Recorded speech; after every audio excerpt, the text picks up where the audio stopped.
साथियों, आज एक महत्वपूर्ण खगोलीय घटना दुनिया के कुछ हिस्सों में हो चुकी है और कुछ हिस्सों में हो रही है। हाँ, मैं बात कर रही हूँ चंद्र ग्रहण के बारे में। आज यानी 5 जुलाई को दुनिया के अलग अलग हिस्सों में यह अद्भुत खगोलीय घटना यानी चंद्र ग्रहण देखी गई।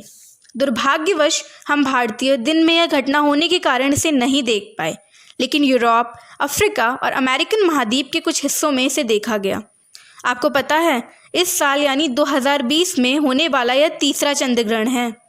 चलिए, चंद्र ग्रहण को समझने से पहले चलते हैं हमारी धरती के एकमात्र प्राकृतिक उपग्रह चंद्रमा की सैर पर।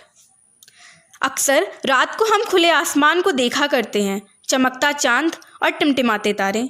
लेकिन क्या आपको पता है, यह जो हमारे चंदा मामा है ना, इनकी खुद की रोशनी नहीं है। दरअसल जैसे हमारी अर्थ की रोशनी का सोर्स सूरज है, वैसे ही चांद की रोशनी का स्रोत भी सूर्य ही है। जिस तरफ सूर्य की रोशनी चांद पर पड़ती है, वही हिस्सा हम पृथ्वीवासियों को दिखता है। और हाँ, अगर किसी कारण चांद तक सूर्य की रोशनी नहीं पहुंच पाती तो हमें चांद नहीं दिखता। यह स्थिति अगर कुछ देर के लिए भी पैदा होती है तो हमें चांद नहीं दिखता या मध्यम सा हो जाता है।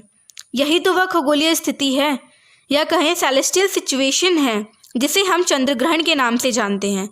जैसे पृथ्वी सूर्य के चक्कर लगाती है, वैसे चंद्रमा पृथ्वी के चारों ओर घूमते हैं और एक चक्कर पूरा करने में लगभग 29 दिन का समय लेते हैं। अरे हाँ, चंद्रमा का आकार भी तो हर दिन बदलता रहता है और कभी कभी तो चंद्रमा दिखता ही नहीं।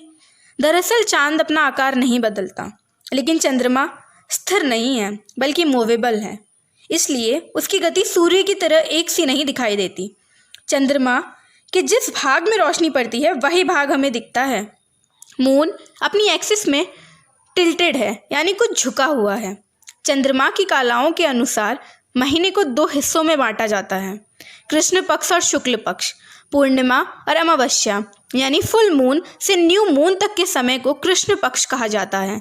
अमावस्या से पूर्णिमा तक के समय यानी न्यू मून से फुल मून के समय को शुक्ल पक्ष कहा जाता है। न्यू मून यानी अमावस्या, इस दिन हमें चांद नहीं दिखता। अमावस्या के बाद हमें चांद के अलग अलग आकार देखने मिलते हैं। अमावस्या के बाद चांद का आकार हमें कुछ बढ़ता हुआ दिखाई देता है, जिसे वैक्सिंग क्रिसेंट कहा जाता है। बढ़ते बढ़ते हमें चांद आधा दिखने लग जाता है, जिसे हम हाफ मून कहते हैं। हाफ मून के बाद चांद का आकार हमें और अधिक बढ़ता सा नज़र आता है, जिसे हम वैक्सिंग गिब्बस कहते हैं। बढ़ते बढ़ते हमें एक दिन फुल मून दिखाई देता है, यानी पूर्णिमा, और फिर शुरू होता है वेनिंग पीरियड। यहाँ से चंद्रमा का आकार घटने लगता है। चांद का आकार जब पूर्णिमा के बाद घटने लगता है तो उसे वेनिंग गिब्बस कहते हैं, और फिर धीरे धीरे फिर से एक दिन हमें चांद आधा दिखता है। अब चांद का आकार और भी ज़्यादा घटने लगा है, जिसे हम वेनिंग क्रिसेंट कहते हैं, और फिर घटते घटते एक दिन हमारे आकाश में चंदा मामा दिखाई ही नहीं देते, और यह प्रोसेस ऐसे ही चलती रहती है। कभी कभी सूर्य की परिक्रमा के दौरान पृथ्वी चांद और सूरज के बीच इस प्रकार आ जाती है कि चांद धरती की छाया से छिप जाता है। ये तभी संभव है जब सूर्य, पृथ्वी और चंद्रमा अपनी कक्षा यानी ऑर्बिट में रहते हुए एक दूसरे की बिल्कुल सीध में हों। पूर्णिमा के दिन जब सूर्य और चंद्रमा के बीच पृथ्वी आती है तो उसकी छाया चंद्रमा पर पड़ती है। इससे चंद्रमा का छाया वाला भाग अंधकारमय हो जाता है। इस स्थिति में जब हम धरती से चंद्रमा को देखते हैं तो वह भाग हमें काला या मध्यम सा दिखाई देता है। इसी नज़ारे को हम चंद्र ग्रहण कहते हैं। चंद्र ग्रहण भी 3 प्रकार का होता है, और यह डिपेंड करता है कि पृथ्वी चांद और सूर्य के बीच किस प्रकार आ रही है। दरअसल पृथ्वी की शैडो 2 प्रकार से पड़ती है। बड़ी परछाई को हम पेनम्ब्रा कहते हैं और दूसरी परछाई को अम्ब्रा।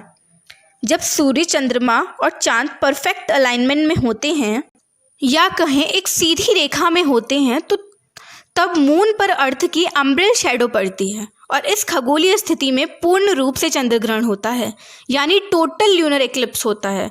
जब अर्थ की पेनम्ब्रल शैडो मून पर पड़ती है तो पार्शियल ल्यूनर एक्लिप्स होता है, मतलब कुछ हद तक हमें मून नहीं दिखाई देता।